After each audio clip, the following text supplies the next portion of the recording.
Auspician este programa Consejo de Médicos de la Provincia de Córdoba, Sindicato de Camioneros de Córdoba, Construyendo Comunicación en Salud.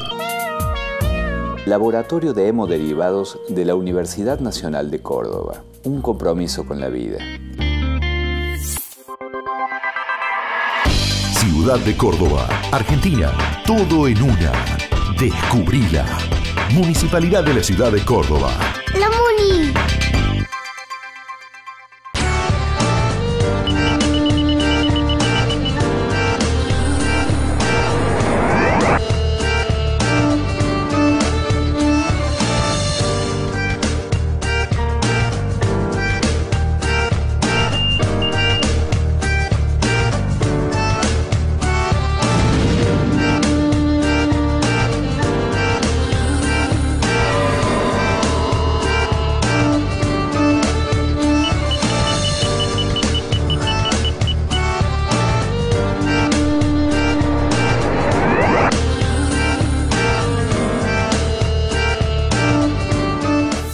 Ricardo, cuando hablamos de deporte uno generalmente piensa en un estado saludable, ¿no? El deporte se lo asocia naturalmente con la salud. Sin embargo, hay prácticas dentro del deporte que pueden ser muy nocivas para la misma, ¿no? Y de hecho, los diarios, las informaciones muchas veces relatan justamente hechos de doping en el deporte y muchas veces con casos fatales. Sí, y últimamente en nuestro país e incluso en nuestra provincia hemos tenido algunas muertes de gente muy joven practicando deporte, lo cual ha provocado en todo el mundo, en todos nosotros, una impresión muy fuerte, ¿no? Gente de 27 años, de 30 años, de menos, que han muerto y no sabemos, no se ha dicho y a lo mejor no es así, la posibilidad de algún doping o no. Pero fuera de los casos fatales, en la que no hacemos juicio de valor porque no sabemos por qué murieron, indudablemente que el doping se ha metido brutalmente. Fíjate vos que este muchacho norteamericano que ganó tantas veces el Tour de Francia, sí, Armstrong, ha tenido que devolver todos los premios porque no ganó una sola vuelta de Francia, un tour, sin haberse dopado. Entonces uno dice, cuando un profesional del deporte de ese nivel tan alto llega a la necesidad del doping, genera para abajo toda una tendencia. Una imitación, una tendencia. Entonces, ¿cuántos de nuestros ciclistas, incluso amateur, a lo mejor se están dopando para ir a Carlos Paz? Sí, el problema es que dentro de la práctica del deporte existe toda una especie de cultura del boca a boca, de toma esto, te recomiendo esto, a mí me hizo muy bien esto, ¿no? Muy lejos de la consulta o el asesoramiento profesional. Y a veces en ese boca a boca se pasan estas sustancias, se recomiendan sustancias que están prohibidas en términos de la competencia, digamos, oficial, en lo que es el Comité Olímpico Internacional. Pero el problema es que el doping no solamente se usa en la alta competencia, sino que muchas veces personas que van al gimnasio solamente para entrenar, para mejorar su físico, recurren a estas sustancias, lo que significa que hay un segmento importante de la población que está en riesgo de padecer consecuencias del uso de estas sustancias indebidas y prohibidas, que no por nada son prohibidas, sino, es decir, no solamente porque generan un mejor rendimiento físico ilegítimo, sino porque además tienen serias consecuencias para la salud. Pero además, eso que vos nombrás, eso que van al gimnasio, a lo mejor como podés ser vos o yo, consumen un elemento con características de doping sin ningún tipo de asesoramiento, porque no me cabe ninguna duda que Armstrong, el ganador de varios Tours de Francia, los doping que se hacía eran perfectamente recomendados. Tenía todo un equipo médico por profesionales que sabían que no le iba a hacer nada. Sin decir que esto esté bien, pero que estaba controlado pero absolutamente. Por lo menos, claro, a ese nivel el tipo no iba a tomar cualquier pastilla que le dijera otro ciclista. Pero al nivel nuestro sí. El problema es que lo toma porque lo tomaba tal. Claro, entonces es un problema muy serio. Y Y el deporte hay que hacer hasta donde uno le da.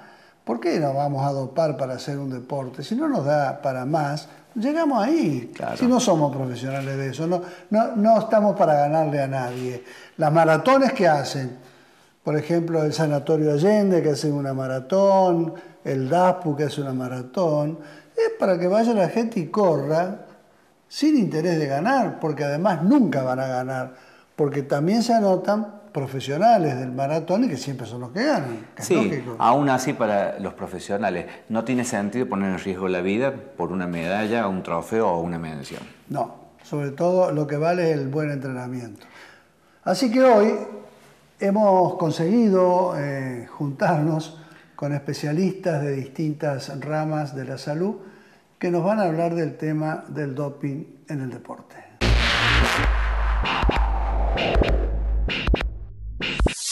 Contrariamente a lo que se cree que el doping es solamente para campeonatos del mundo, Tour de Francia, en mi deporte específicamente, o Juegos Olímpicos, lo peor es el doping casero, digamos. O sea, que se da en deportistas amateur, yo convivo con deportistas amateur, y de manera también, o sea, muy irresponsable de ni siquiera asesorarse con un médico. También hay una cuestión muy personal mía. Mis deportistas saben que para mí es entrenamiento, alimentación y descanso, punto. Y si hay que suplementar o tomar vitamina o lo que fuera, eso lo determina o un médico deportólogo o una nutricionista. Yo creo que es cuando se empieza a profesionalizar todo, ¿no? O sea, porque obviamente hay muchos intereses económicos en juego. Bueno, está el caso más resonante de Lance Armstrong en ciclismo, donde él confiesa puntualmente que se dopó toda su vida. Pero ¿cuántos millones de euros había atrás de ese doping, no? Entonces yo pienso que cuando se empieza a profesionalizar y se ponen en juego temas económicos de por medio, ahí es donde más empieza a tomar esta importancia esto del doping. Esa línea delgada yo creo que está en querer ganar, como decíamos recién, una carrerita que para mí, no despectivamente, la vida no vale una carrerita. O sea, poner en juego tanto por subirse a un podio, que como yo le digo a mis alumnos, a nadie le importa. Nos importa a nosotros que estamos en este mundo y a los familiares y al círculo muy íntimo. Pero pasa un peatón, preguntarle si sabe lo que es el desafío de Río Pinto y no sabe, el mountain bike. O si sabe lo que es el Ironman de Brasil. Y no, esto es también un poco una lotería en manos de qué profesional caes, ¿no? Pero no son miedos infundados. Yo te lo digo, yo pedaleo hace más de 30 años, tengo 44 y en los pelotones de ciclismo, che, mira esta pastillita azul, la compras en tal lado, anda a buscarla porque te hace volar y que esto, o gente que te pide agua antes de una largada porque tiene que pasarse la pepa. Entonces no son miedos infundados, o sea, existe, está presente. Y lo grave es que hay un caso puntual no importa, pero gente que empieza con una suplementación y termina mal. Pero mal, termina mal en serio. Entonces, si es un consejo para los papás, que averigüen en manos de qué profesional ponen a sus hijos. Y no mi hijo el campeón, entonces, a costa de cualquier precio, con tal de que mi hijo sea el campeón, arriesgo todo, porque me parece que es bastante irresponsable desde ese punto de vista. Crear conciencia. Creo que este es el puntapié inicial. Hemos tenido varios casos resonantes últimamente, no solo en Córdoba, en Buenos Aires, todo lo que es deporte de resistencia se está dando mucho, de muerte súbita y de problemas de paros cardiorrespiratorios entrenando. Lo importante que es esto, dedicar media hora en una semana, que no es nada, a que la gente que practica deporte tome conciencia de que así como uno cuando se va de viaje tiene que ver el auto, también cuando uno va a entrenar tiene que ver su organismo, hacerse estudios, hacerse chequeos. Y te repito lo mismo, ver en manos de qué profesional caemos, porque hay mucho en esto, el que hizo el cursito de 3 meses y ya es instructor o técnico superior en. O sea, en 3 meses yo tengo a alguien que hace lo mismo que hago yo, que hace 24 años que entreno gente, que me especialicé en Alemania y que estudia 4 años de educación física. Entonces eso, tratar también de desterrar un poquito eso. Clínica de la Familia, Sindicato de Camioneros de Córdoba, COINSA, Cooperativa de Servicios para Profesionales de la Salud, Unión de Educadores de la Provincia de Córdoba, Consejo de Médicos de la Provincia de Córdoba.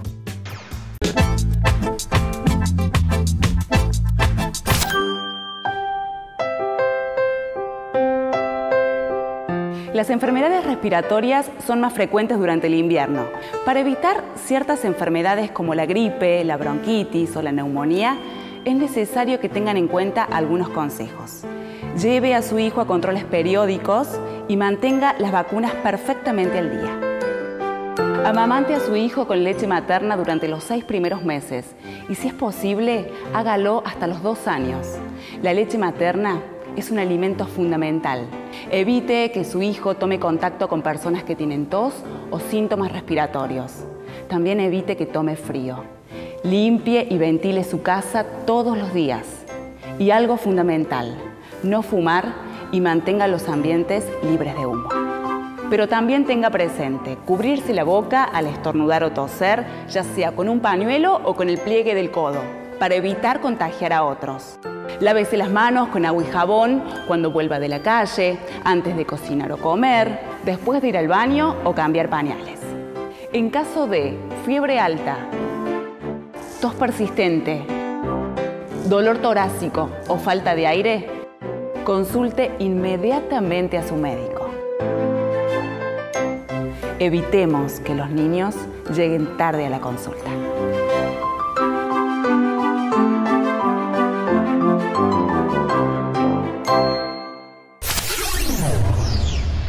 El problema se hace mucho más grande en el doping doméstico, porque es un boca a boca de los deportistas, sustancias indicadas por neófitos, por profes, por entrenadores, que no tienen una noción cierta del riesgo. A ver, el consumo de anabólicos.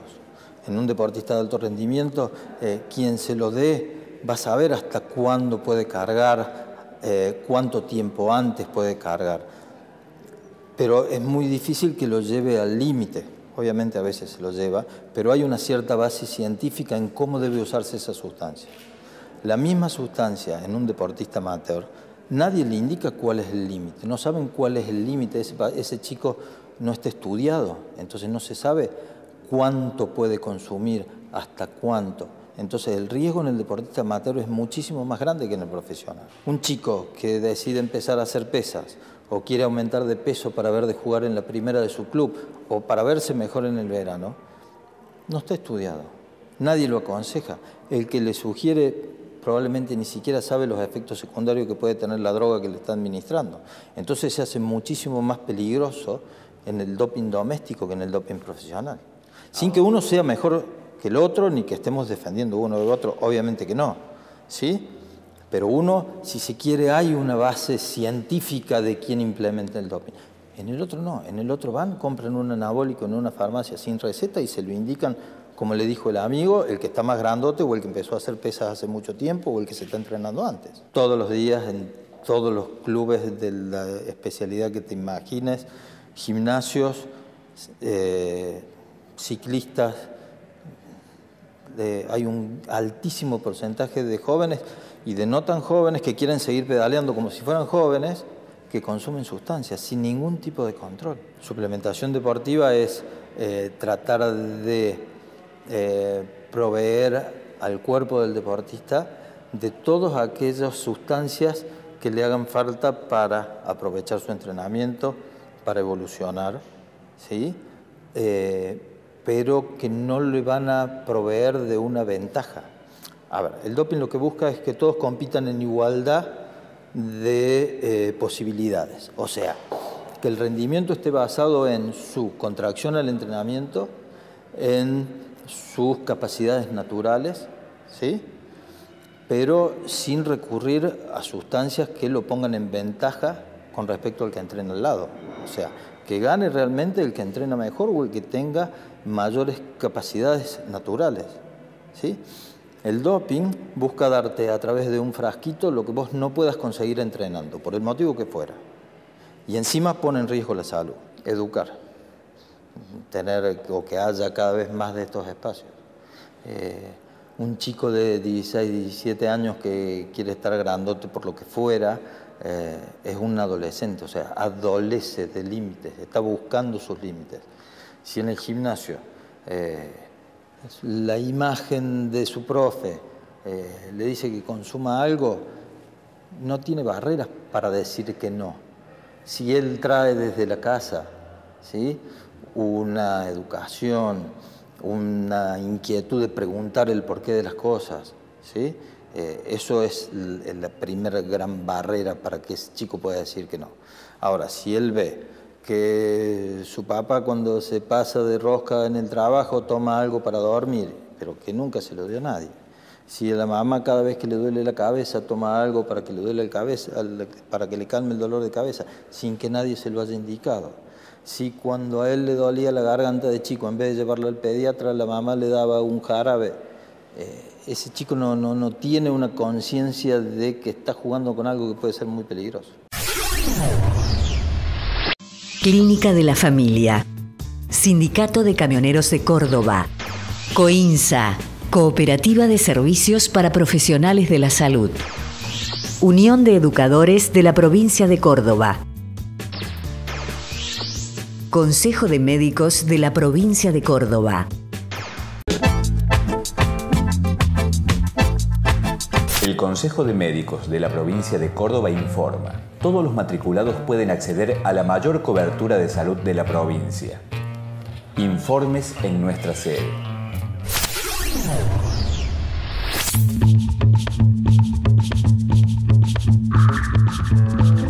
Cuando hablamos de suplemento nutricional no hablamos de doping, hablamos de un nutriente que viene a ser el nutriente puro aislado de un alimento, ¿no? O sea, del alimento que fuera. En este caso nosotros recurrimos a ese suplemento cuando a nivel deportivo las demandas exceden la posibilidad de cubrir con la alimentación la cantidad de calorías o de nutrientes específicos en calidad dentro de esa misma alimentación, por millones de razones. La principal razón en nuestro país, fundamentalmente hablando de nuestra cultura, es que tenemos un montón de deportistas amateur y algunos deportistas profesionales. El deportista profesional tiene el tiempo para acceder a todo este proceso, administrando en el día sus horarios de entrenamiento, de descanso y de alimentación, para lo cual nos es mucho más fácil poder administrar una alimentación completa, basada desde el principio del día, cumpliendo el ciclo circadiano y cumpliendo todas las demandas que eso significa. El tema con el deportista amateur es aquel que a sus propios costos de vida, podríamos decir así, asume hacer una actividad casi pretendiendo ser profesional. Cuando hablamos de suplementación deportiva o nutricional estamos hablando de alimento, nada más que del nutriente puro. Si un deportista realmente está muy bien alimentado, estamos hablando de un deportista amateur y cumple con todas las condiciones de entrenamiento, alimentación y descanso, no necesita suplementación. La suplementación realmente es una herramienta más a la hora de aumentar las demandas cuando realmente no se pueden cubrir desde la alimentación, o para cubrir algunos aspectos que tienen que ver con la recuperación, con la mejora o la reparación de sus tejidos propios del desgaste del esfuerzo físico, ¿no? No necesariamente el suplemento está para aumentar masa corporal, sino que depende del tipo de suplementación, apuntamos a un objetivo diferente, pero siempre basándonos en los nutrientes que tienen los alimentos. Creo que la única manera de prevenir, primero, es generar estos espacios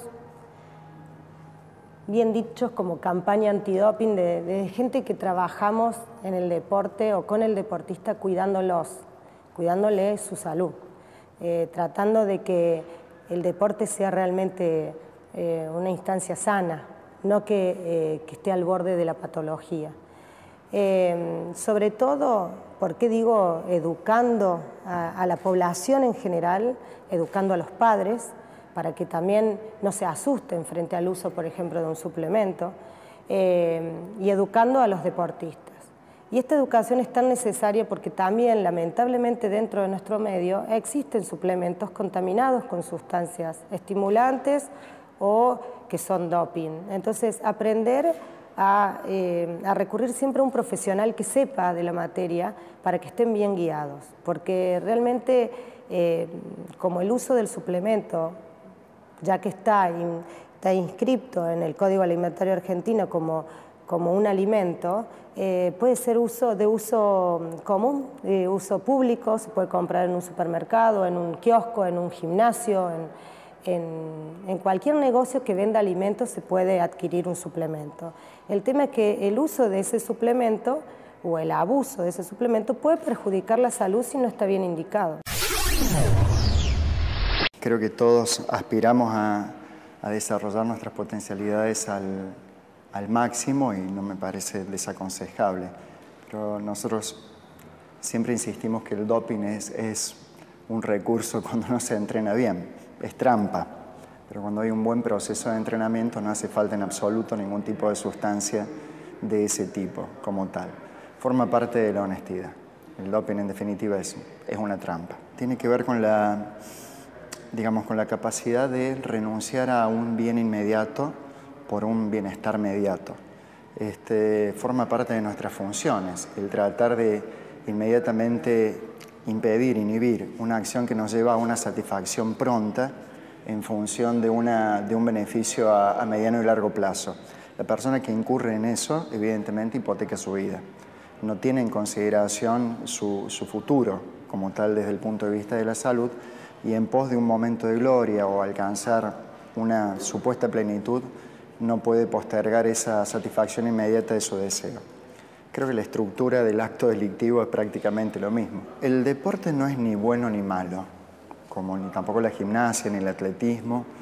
En definitiva, son vehículos a través de los cuales se plasman valores como tal. El deporte puede ser una herramienta extraordinaria para hacernos mejores personas y sinceramente prefiero que los chicos quieran ser el día de mañana judocas, jabalinistas y no solamente licenciados en marketing y salir al after hour y fumar lo que fuere. Necesitamos el ideal del deportista porque le hace bien a la sociedad y estoy convencido de que intentar tener al deportista como un garante ético, el deporte te ordena la vida, en definitiva. Tiene un gran componente de disciplina corporal y los aspectos positivos me parece que necesitamos inclusive comunicarnos más, educarlos más.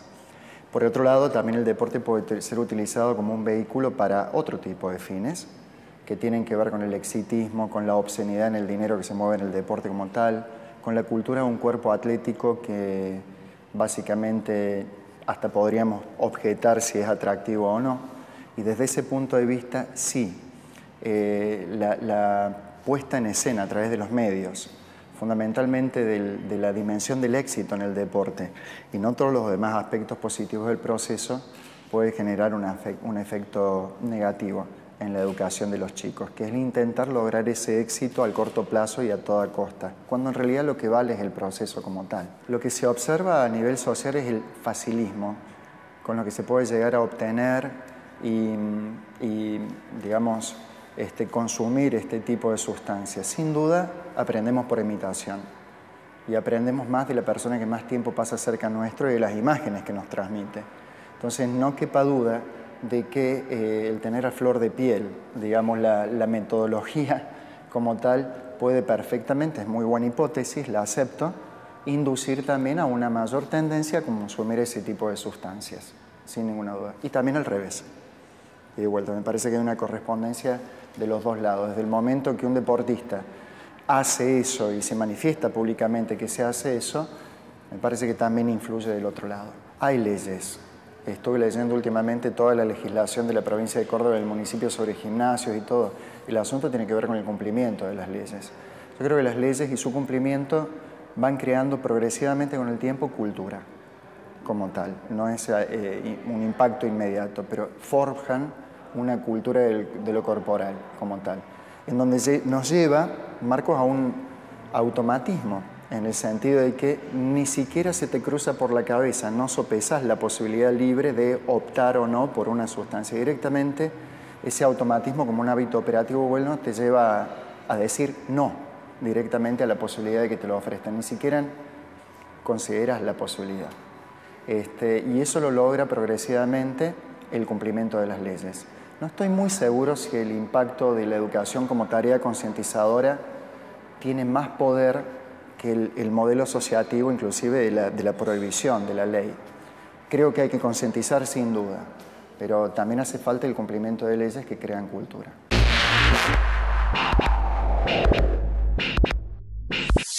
Más allá de todos los elementos y conocimientos que nos han brindado estos profesionales, creo que el hincapié fundamental que tenemos que hacer sobre esta temática es la prevención. Y vamos a ligar el tema del doping con otro tema que también es una problemática social y una problemática de la salud, que es la automedicación, ¿no? Porque el doping está muy cerca de la... Es una automedicación. La mayoría de las veces es una automedicación. Y tenemos toda una cultura de la automedicación. Sí, sí, por supuesto. Y además alentado a veces por algunas leyes muy permisivas que tenemos en la Argentina, en la que vos ves programas de televisión y cuyas publicidades son medicamentos que no los receta nadie. Sobre todo para la tos, para los resfríos, para las gripes. Son medicamentos que lo podés comprar en un kiosco. Realmente, que me disculpen los dueños del kiosco, no tengo nada contra ellos, pero el farmacéutico es el único profesional indicado para proveer medicamentos. Y el doping es un típico caso de automedicación. Nosotros hemos tenido la fortuna en este programa de juntar médicos, profesores de educación física, nutricionistas, es decir, gente que conoce del tema. Y hay un tema que a mí me queda picando porque no lo conozco, porque no es lo mío, pero que estoy viendo que cada vez hay más bebidas energizantes. ¿Cómo será lo de las bebidas energizantes? Si bien es cierto que se ha popularizado su consumo, hay dudas con respecto a los beneficios o posibles peligros que el consumo excesivo de las mismas pueden tener. El exceso, por ejemplo, una cosa es tomar una bebida energizante y después tomar agua y no tomarte 10 botellas de bebida energizante. Pero me parece un lindo tema para abordar en un programa. Bueno, complementaría al programa que acabamos de dar por terminado. Muchas gracias por la atención. Auspician este programa Consejo de Médicos de la Provincia de Córdoba, Sindicato de Camioneros de Córdoba, Construyendo Comunicación en Salud. Laboratorio de Hemoderivados de la Universidad Nacional de Córdoba. Un compromiso con la vida. Ciudad de Córdoba, Argentina. Todo en una. Descubrila. Municipalidad de la Ciudad de Córdoba.